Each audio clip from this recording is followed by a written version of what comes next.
And all right, Rick, I'm going to hand it off to you, and let's hear about generics, because I'm excited to hear this.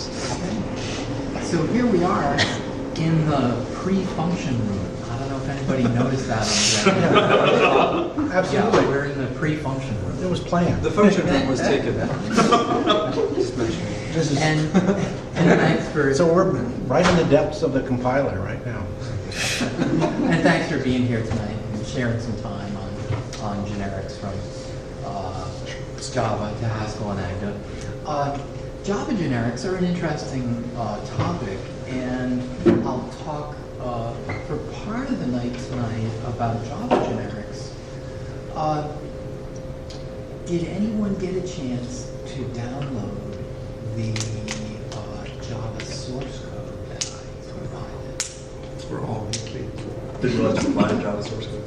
Where was that? Was that on the meetup page? I downloaded it, but I didn't really look at it very much. Okay. I did not download it. Which is bad as not downloading it. But I will. There's some good stuff here. If you're a Java programmer and you have an interest in functional programming, you will find some interesting stuff in the source code. Right? In addition to the taking advantage of the new function interface, right, known as a functional interface. Right? I also provide a functor.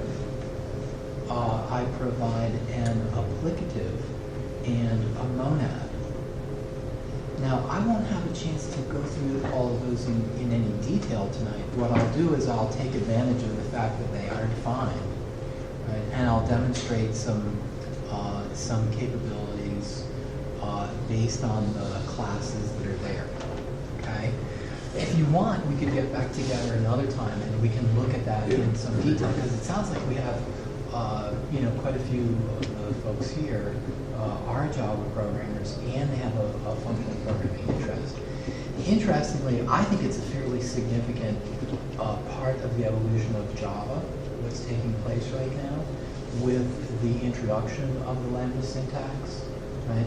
Opening up the possibility for people to make better use of the generic capabilities that were introduced by Wadler and Odersky through the pizza and the generic Java project. Right? Those are good papers if you have the opportunity to read those. The pizza paper, the 2 ways to bake your pizza paper, and the Java generics paper, right, actually do a very nice job describing some of what we talked about earlier tonight, in which the generic type system is used to introduce a compile time constraint, right, to avoid imputing the responsibility to the programmer and the runtime system for establishing, the checks that we need to do to ensure safety and increase the assurance in the programs that we write. So we'll look at stuff. We'll look tonight not so much at that, because there are good papers available already on that, but we'll look at some of the generic syntax, and we'll talk a little bit about differentiating equi-recursive types and iso-recursive types. Equi-recursive types are what Java provides. Iso-recursive types are what Haskell provides. Java generics provide an evolutionary capability, right, of compile time checking. And my joke for tonight, right, is that imagine what would have happened differently, right, on the Obamacare project, right, if those programmers, right, were required to implement the kind of constraints that one can implement, right, with more strongly typed languages, right? it could be the case, right, that project might have been stopped very early, right, and there would have been information available much earlier in that process that there might have been some problems in the way that project was evolving. I won't say more than that. And we would have never heard about it, so. Right. So Java provides f-bounded polymorphism, right, which is a constraint on the quantifiers over the subtypes in the type system. Okay. And let's take a look at some syntax now. Right, using some of the generic features of the Java language. You'll see in the first line, right, we use the wildcard, right, in the parametric type for natural numbers. You'll see the definition of natural numbers in the source code that I've provided. Right? And you can see here that the reference variable 0, right, refers to the static constructor, right, of nat.0.instance. This is typical of what we would see, interestingly, both in Java by using the singleton pattern for constructing, right, an instance of a class, and at the same time, interestingly, the functional paradigm, right? Now we're talking about natural numbers, and we've constructed an instance of 0. That's not typical of what we see in the Java world, right? So look in the source code when you get a chance, and you'll see a nat class, right, with a 0 static class and a successor static class, right, taking advantage of some of the inner class capabilities in Java. So what are the brackets with the question mark inside? That's the syntax for parametric types. Okay. So is the question mark like just putting a letter? That's a wildcard. Okay. Typically, what you would also see in Java might be a type variable there. So that could be float or double. Well, the syntax for that is quite complex in the way that it's specified. It's similar to what you might see in Scala. You can upper and lower bound it to types as well. So. Oh, right. Do you want to talk more about that? Well, yeah, I mean, essentially you could do, I'm trying to think of a good example of that, but you could do something off the top of my head. It's like you could have a person as a lower bound, and then like if you manage or derive from person or something, then you could apply that type to, anything that derives from a lower bound, essentially. That's right. That's right. Object is the upper bound. Yeah. Typically, the syntax allows for both implementation and extension. So you might see, for instance, in this case, although it's not written, it would be nat extends object, right? In the second line, which reads function, right? And then two natural numbers, right? And then the reference variable f is equal to 0.fmap, right, of new ID. What we would see there is if we were to write in the implicit upper bound, it would be nat, right, extends object, and nat extends object. Okay. That map is the reader instance, or? Okay. Actually, let's talk about that, right? So here we are in Java, and I have implemented in the class nat, right? Both 0 and successor, right? And I've implemented fmap in those inner classes, right? Fmap takes a function and returns a function of two functors. Okay. You'll see that. I think the Java source code is worth studying. And What you can see here is that the function is the type that's returned by this expression, right?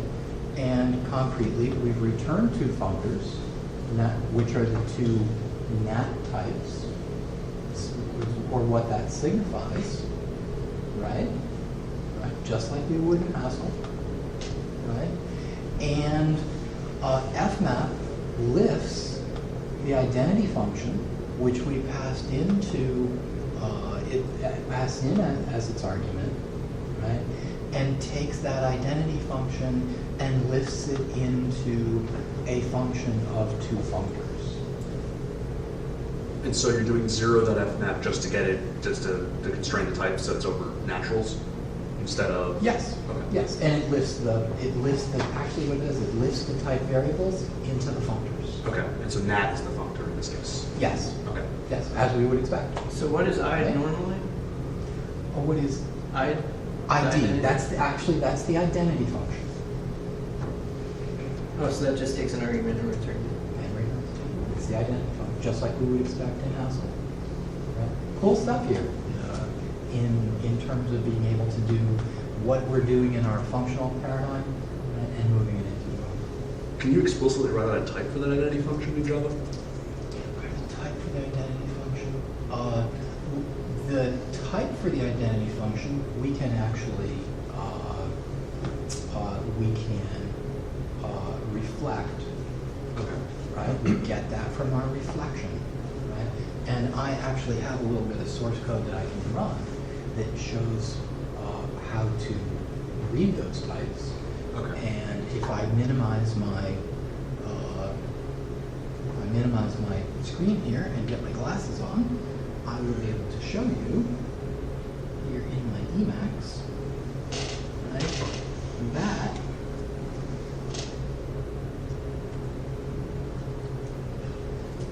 I'm still printing this.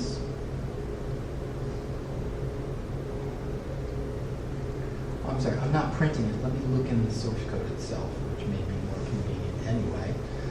If you look at this line, right, we can see that the syntax for that would be 0.getClass.getTypeName.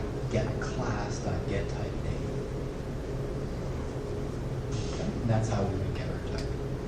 Interestingly, we'll talk about these types and how they are they are equi-recursive types, okay? And what that means in terms of working with these expressions. So back to my slides. Okay, so we've looked at function, right? Function takes in this case uses these parametric polymorphic expressions, right? That when we talk about generics in Java, we're really talking about parametric polymorphism. Right? In Haskell, we use that term in a slightly different way. Okay? We typically talk about polynomial functors. Right? We'll talk about that in a little bit. Could you, without spending much time on this, because I know I'm behind everybody else pretty much, could you give a verbal definition of what some of these terms like functor, applicative, monad? Can you give some definitions of those things? Yeah. And also, you're going to talk about equi-recursive and iso-recursive. Yes. You could describe those. Okay, that's good. Yes. Because I'm basically here to learn Cool. the syntax and start, the nouns and stuff like that first, and then I'll start getting into the details. Yeah, sure. So from a perspective of really fundamental intuition around functors, right? They implement fmap. It's a function, right, that takes a value and gives you. Takes a function and gives you back a function. And the purpose of this is? And it lifts the value into, right, the function. So an example would be, let's say you have a list of items. Okay. You could take a function and call map on the function or fmap, because they're the same thing for lists. You say fmap your function f over a list, and it will call f on each thing in the list and give you the resulting list. Oh, okay, so it essentially does the So what the Operates terminology the he's function. using is it lifts your function from being just a function from type A to type A to being a function from type list of A to list of A. Yeah.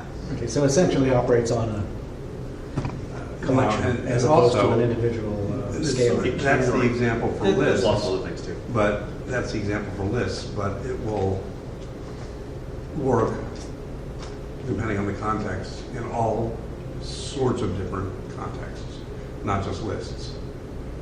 Okay. If I could jump in. The way I think of functors are they're functions on types, sort of. So a list is a function on a types. Yeah. You take a type and you get a list of types. Sorry, a list of elements of that type. So you could have a tree that contains elements of that type. You can have a maybe, which is maybe you have it, maybe you don't. All of these take a type and they return a new type.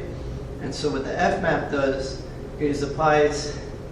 It's It essentially maps the naturally- function, so that's why it's called fmap, right? Yeah. Yeah, Yeah. it It should be naturally called- brings the function. It should be called map. Uh-huh. It's just And a, also, From the original type to what the function, So it does a the transform. type function mapped it to, right? so let's say you have a tree of things, you can fmap your function over each item in the tree, get a new tree Mhm. with the Yeah, results. I'm getting it. Or the thing he called, which was maybe, which maybe can have a value or have the database equivalent of null. Mhm. So you fmap it, the fmap for that type would say if you have a value, apply f to it. If you don't, you get null. It's not, it's actually called nothing. So can I just restate one thing and then we can move on? So basically, fmap takes a type, A function. a function, and applies it to elements of a type, right? All It elements. takes a function that works on a single element and applies it to elements in some other type, like a list, or a Okay. tree, or a maybe, or etc. In SQL, we have a thing called generic. apply, which basically takes and operates on all of the elements in a table, whatever the function is that you want to apply, and it does it to all of them. So it's a similar thing. Yes. Okay, I understand. That's good. Thank you. Yeah, one of the things to keep in mind, a lot of what we do in this paradigm is we put stuff inside stuff, right? It's a real intuition, or intuitive kind of statement. Uh-huh. Just like with, up in the top left-hand corner with Nat and the wild card, that wild card's there because we're going to put stuff inside it, right? And that's going to serve as some kind of a box or container, or we talk about that intuitively a lot of different ways, right? Mhm. That's one of the main things. That helps us with, by using the type system to keep things from going wrong. Applicative and monad serve that kind of a purpose as well, right?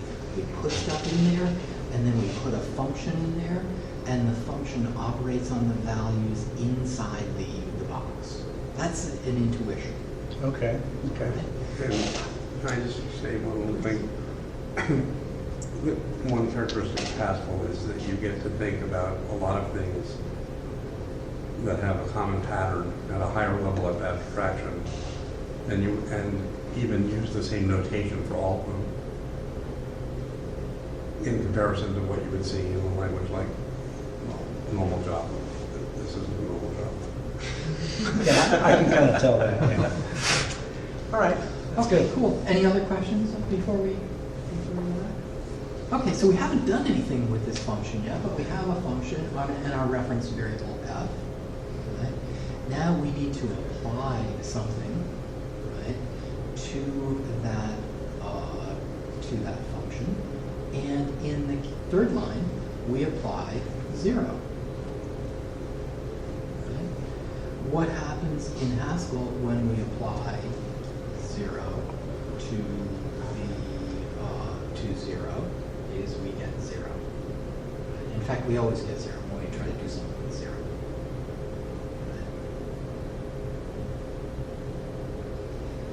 so we, in addition to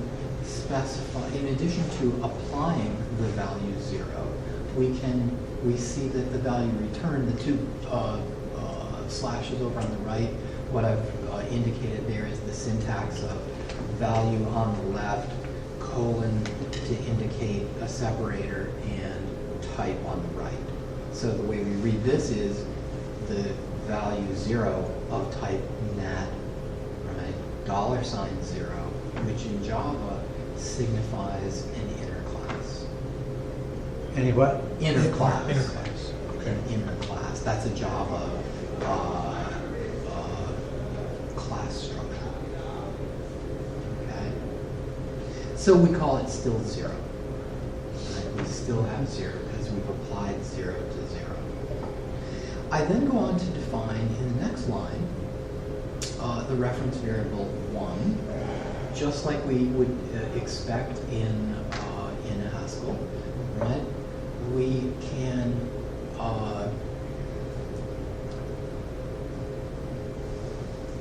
take the successor of 0 and we get 1. Right? We do that's very typical of what we do. In this case, the Java syntax, right, is interesting to look at in terms of the type constructor.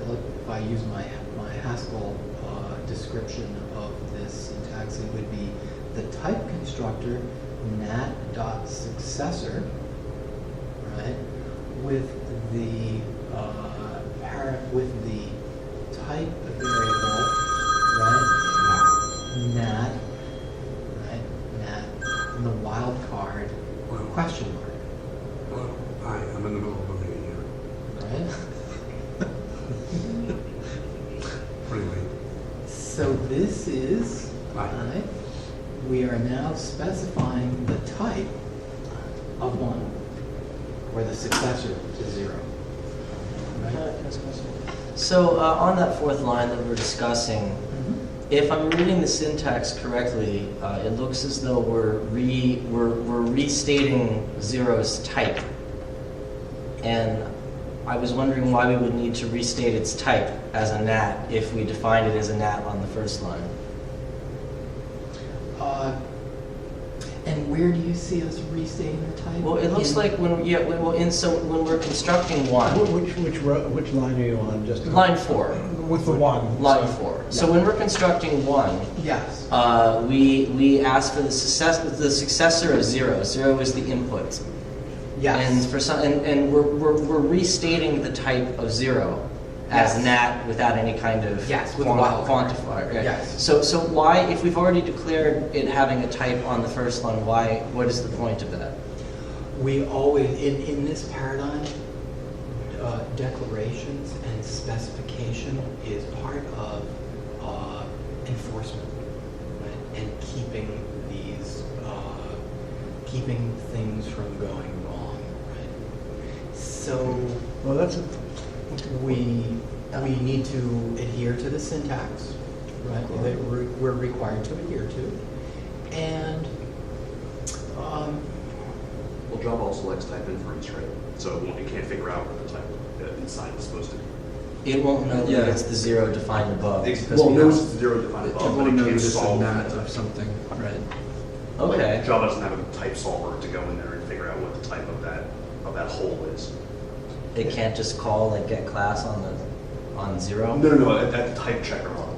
Okay. Yeah, this is- Oh, right, because this is all compiled. Yeah, time. This is all that come up. Huh, right. I think This is the also pre-function. the successor, if I didn't look at the code, but from my knowledge of Java, I'm assuming the successor actually has a generic parameter on the function, right? it does. So, and then what you're doing is you're saying, I'm going to call successor, and you're saying what type that you want, that you're expecting to be passed into that, and then the compiler is going to verify that 0 is in fact that natural. Yeah. I think I got that right. It's been a while since I did this. It's kind of a Java syntax limitation, really, for this. And in other languages you're going to talk about, you don't have to specify the types because it can figure it out. Okay, so in other words, this is a little bit of a limitation or a limitation of Java? Java's criticized for being verbose in this sense. It's a bit verbose, yes. Yeah. A bit. 0 is still a nat. Just reminding you. One of the interesting things to observe on that line is that the value is successor of 0, right? And that the type of that statement is nat $ successor. Okay. In the next line, we see that the application, right, of the identity function with 1 as the argument. Okay. So with the still 0 again, right, reference variable, right, f.apply 1, what happens when you apply 1, right, to 0 using fmap is you get back 0. Right? If you've been working in Haskell, you'd be familiar with that result. If you haven't been working with Haskell, right, that result may seem unusual. Right? So basically, 0 of the function gives you 0 of that type. Yes. That's what the meaning of Because that what is. we're actually working on is the value inside the box, right? Not the type of the box on the outside. There's nothing inside the 0. That's the intuition. Okay? Let's look at the next line. This, I think, is where you'll find something interesting about the equi-recursive types. What happens when we define 2? Well, this I found to be quite interesting. If we applied a rigorous syntax, we would expect nat.successor, right? And then inside the angle brackets, nat.successor again. Inside those angle brackets, nat followed by the wildcard, but it's not there. This speaks to your question, James, right? Why are we specifying this syntax, right? In this case, because this is an equi-recursive type, right, that would be superfluous. I'll show you in a sec. What does that mean? Equi-recursive types, in this case, you'll see that the type of 2 is nat $ successor, right? In Haskell, the type of 2 is nat of nat of nat a. That's called an iso-recursive type, right? We'll look at that a little bit more and talk a little bit about fixed points, right? And what that means and how we work with fixed points and other recursive functions. Plenty of fun to be done. Okay, so this is an interesting result. So 2, right? We define 2 as the successor of 1, right? But when we apply 2 to the to 0, right? We still get 0 because and here's why. Because it was the identity function, right, that we applied to fmap, and because anything that we apply to 0 with fmap is always 0. That's just straight up working with natural numbers. Because it's the only inhabitant, right? Yes. You got one? Because the nat $ question, or nat angle bracket question mark angle bracket, there's only one inhabitant for that type, and that's 0. So every time you go inside, the only thing you can ever get out is 0. And you apply to ID and you get 0 back. That's basically the instance of functor for natural numbers. That's one of the early lessons in working with functors in Haskell.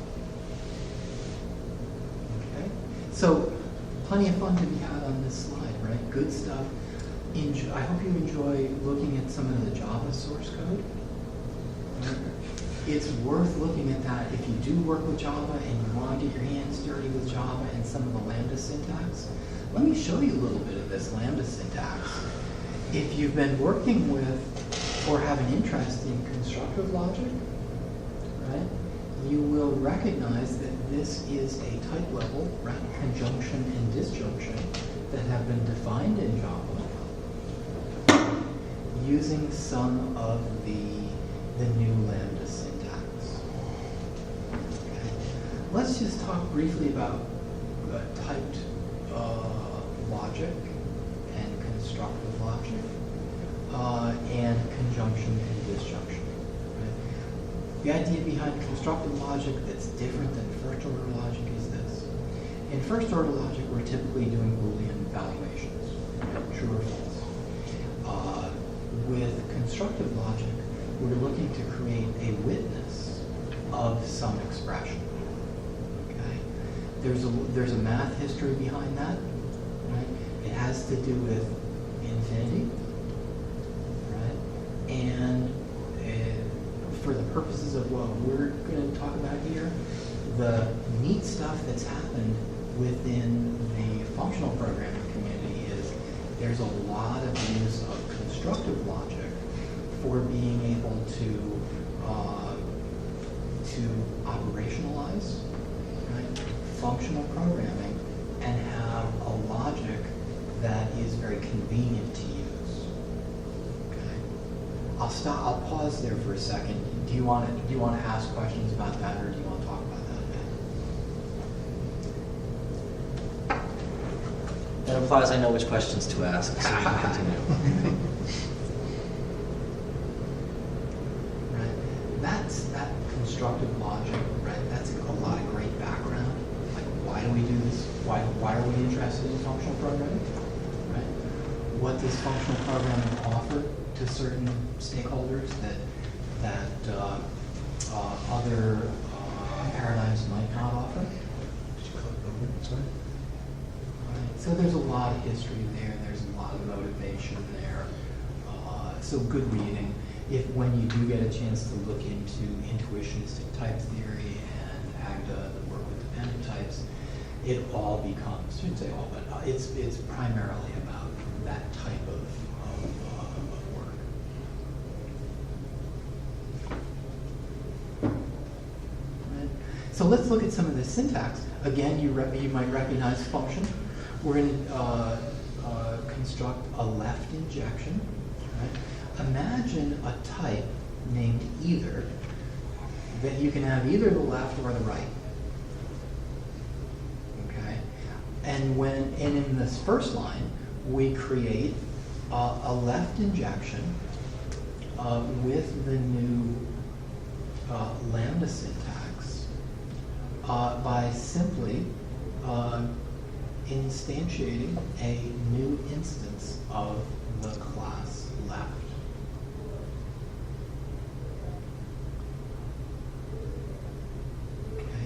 You'll see back to the generic theme, right?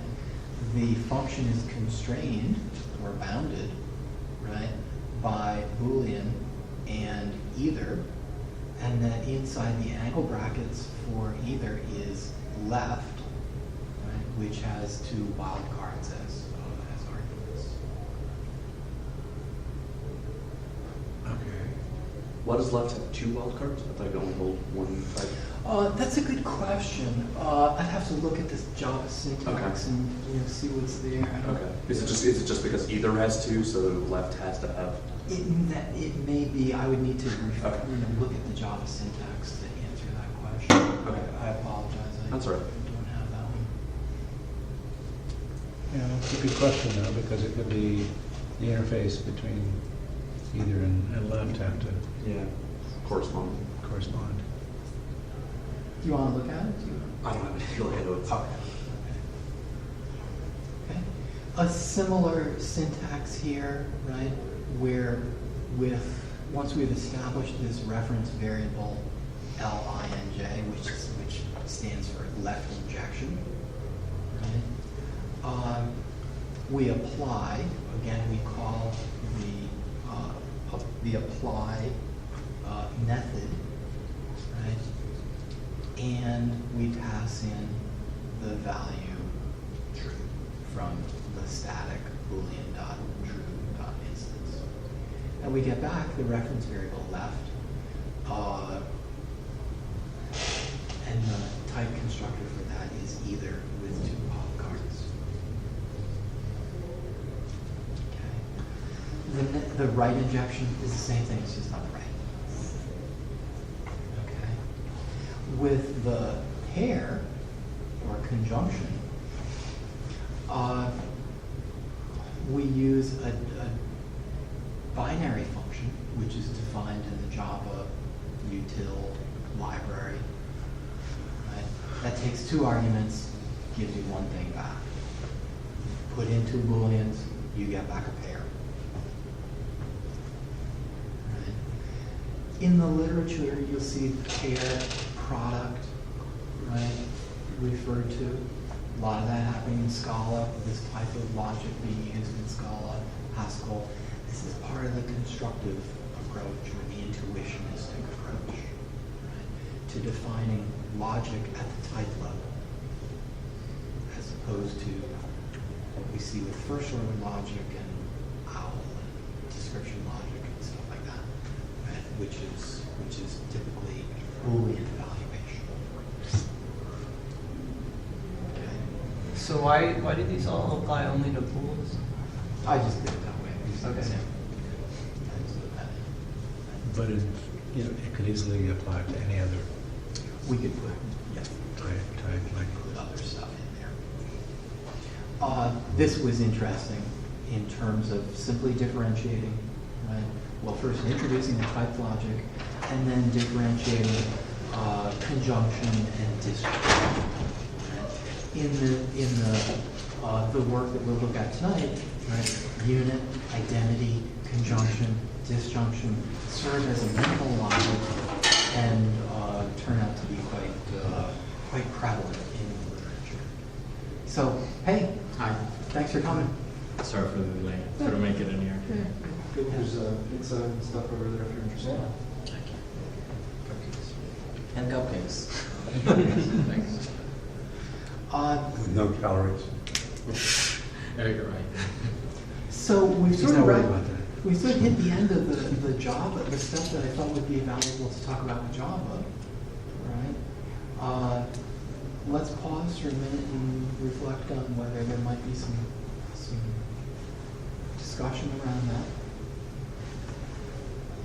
So it seems like Java's type system is sort of, well, I guess at best like ML, in that it's, the type system isn't really typed, right? So like when you had a nat of something, even though 0 was the only thing in it, you could have applied that wildcard to any type, right? You could have had a nat of. Well, to answer the part of your question about whether the type system is typed, right, as we see in Haskell, right, there's been some evolution over the last few years from the unityped, right, kind system on top of the type system. I don't know if that has even been, considered in Java.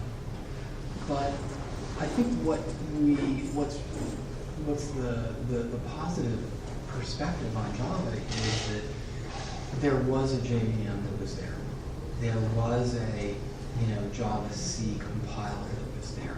When Robert and Odersky introduced the parametric polymorphism, right, that we know as generics in Java, right, we took a first good step to strengthening the type system, right?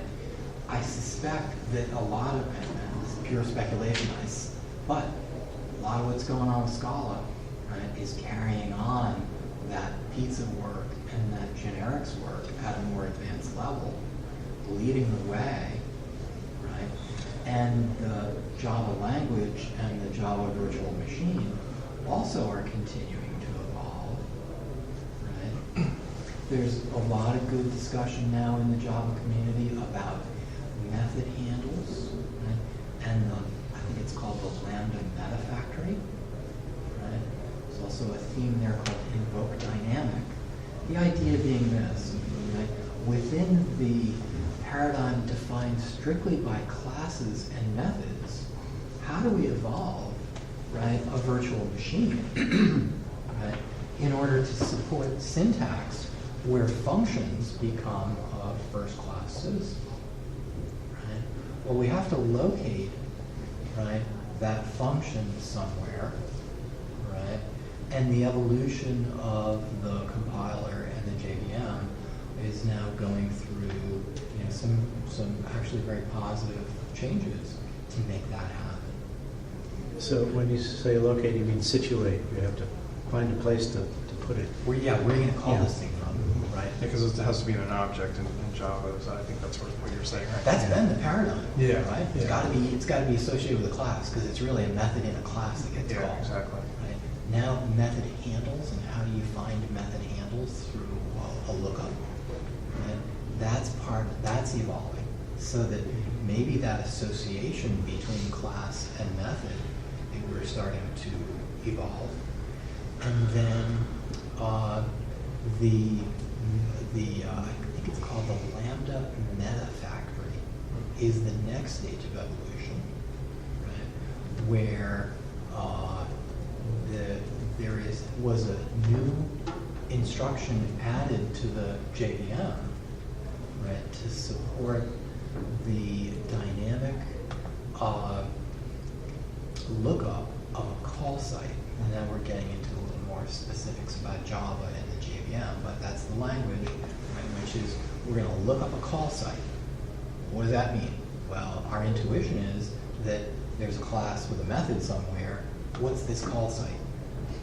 Right? And how does that relate to classes and methods? So that's the evolution in order to support, right, where that language is going to go in the world of functional paradigms. Because I think even in Scala, I think that functions are actually objects. If I remember correctly, that they're Yeah, I mean, sort of wrapped in, I mean, There's- functions are first-class objects in Scala, but they sort of do some sugaring, I think, on objects to make them that, if I remember correctly. Yeah, I haven't studied that carefully myself, but it's an interesting subject, right? How do we sort of cross this paradigm? Yeah, how do you live in Well- the JVM with these other concepts Right, like tail 'cause- recursion and things like that? So. Yeah. Because Scala runs on Java 1.6 or whatever before the JVM supports the real stuff. So, by the way, your code Java 1.7 really doesn't like the function stuff. It won't, yeah. It has to be 8. Yeah. Yeah, you gotta have 8. And you won't be able to use Eclipse with Java 8, at least yet. At least yet. A lot of real nice convenient stuff in Eclipse, but they're not ready to do they've got to Oh, it just came out, right? the Lambda syntax. And if you work in government, forget about using Java 8 probably for 3 years or so. It's only Java 5. That's Java. We used I Java was 6. just thinking about how people would react if I started programming Java like that first slide. Yeah. That was sort of running through my head too. I would be starting a job. I actually had this is sort of kind of what James was saying about being able to formulate a question here, but I've actually been sort of looking at, and not necessarily understanding the sort of, I guess, constructivist, intuitionistic logic stuff. If you watch, I watched the first lecture of Robert Harper's homotopy type theory, and he talks quite a bit about Brouwer and the whole movement. And I guess I'm just you're kind of framing it in this programming context, and I'm trying to, I guess, sort of wrap my head around. I guess I'm not even really sort of following what you're saying there. I thought maybe you could just speak a little bit more to that. Oh, cool. Yeah.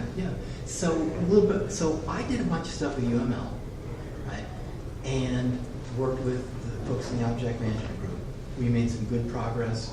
We recognized that there were some things going on that we needed to look a little more closely on. We started looking at ontologies, right?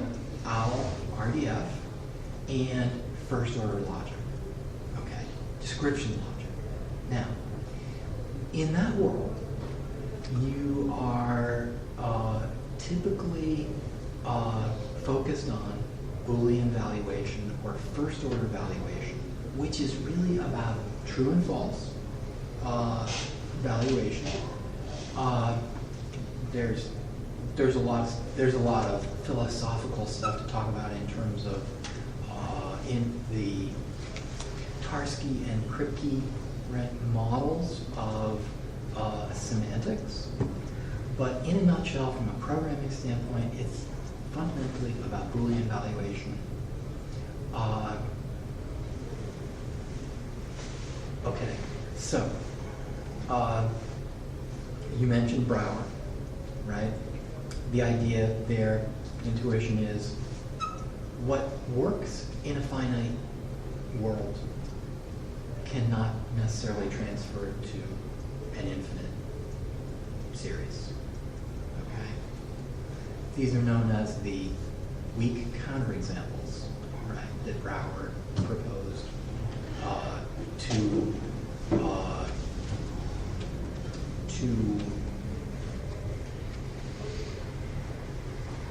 an interpretation of logic. Basically this. Prove to me, this is about proofs and witnesses, prove to me that there is a series of 22 consecutive sevens in the expansion of pi. Right? In 1900, right, that was perceived of as being an impossible, right, task to be able to complete. And that if one were to try to complete that task, they would have to do it for infinity. Well, if you can never complete that task, then you never have any proof whether something is either true or false. That's true. Right? Unknown. Now, some people think, is that a three-valued logic? Well, three-valued logics are a totally different thing. What happened in the history of mathematics and philosophy is that someone, that Brouwer and a man named Aaron Hayting, right, developed what's known as the BHK interpretation, which is you need to have a witness. If you have a witness to something, then you have a proof of something, right? If you have an infinite series that you can never get an end to, and you never have a witness of, then you haven't proven anything. That's it in a nutshell. Also called intuitionistic logic or intuitionistic type theory, right, which we see a lot of in functional programming. And honestly, it's really simple. It's really simple. And it comes down to you have unit, identity, conjunction, disjunction as a very large part of the work we do. And we'll see some of that, we'll see some more of that, both in Haskell and in Agda. Right? Unit, identity, conjunction, disjunction. Thanks. I don't want to prolong this too long, but just one quick question. So is the intuitionistic stuff sort of pushing towards these multi-valued logics where you have these other values, or no? Okay. You don't really say multi. You guys want to talk about that? You guys?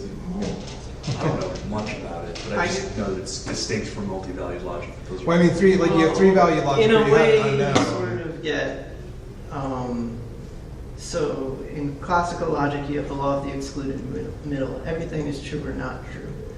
In intuitionistic logic, everything is true, not true, not true. Well, I don't know if it has to necessarily be any of that, but there's all these scales of not being true, and so it is more expensive. I mean, is this pushing into like fuzzy logic where you have? No. Okay, so that's Basically, like, if you have not true, that doesn't mean false. Cupcake. You can't assume not true is, or not false is true, sorry. right. But If it- something's like, well, not true, it doesn't imply that it is true. Right. And so you end up getting this hierarchy that goes out. But in classical logic, it all collapses down to true and false. But yeah. So I guess in three-valued logic, you wouldn't necessarily have the not true being necessarily false. They're different kind of ideas. Yeah. Okay. All right. So you drop the law of excluded middle, right? And bottom, like we talked about a little bit earlier, right? In a program like Agda, right? The type bottom has no value. Now, based on what we just talked about with Brouwer, right? And never having a witness to an infinite series, right? We can never prove anything. If bottom has no value and no witness, then we use that in the type system, right, to stop people from doing things like trying to call the head of an empty function, or the head of an empty list, right? So that's a good practical connection between the logic, right? A program, the work that we do with the program, and how we constrain things from going wrong. Bottom in Haskell is called undefined or void at the type level. You can construct, in Haskell, you can construct a witness at the bottom with undefined, but Yes, bottom. Bottom and F, it's every type. yeah, it's You're not not saying nice. X equals X. But you can pretend it doesn't. It's morally correct reasoning is the way. If you read Haskell read it at all, they'll talk about morally correct reasoning. That's what they mean. Just pretend bottom doesn't exist and keep reasoning. Well, thanks. I'm gonna reset if you're ready to go to the next piece. Cool. The other thing too is actually, I'm not sure what time we get kicked out of here, John. Is it usually It around should be 9-ish. 9-ish? What time is it now? It's It's a only little at after 5. 8, so Okay. is that good enough for Yeah. the rest of this? Can you teach us how to master all of this before 9? Yeah.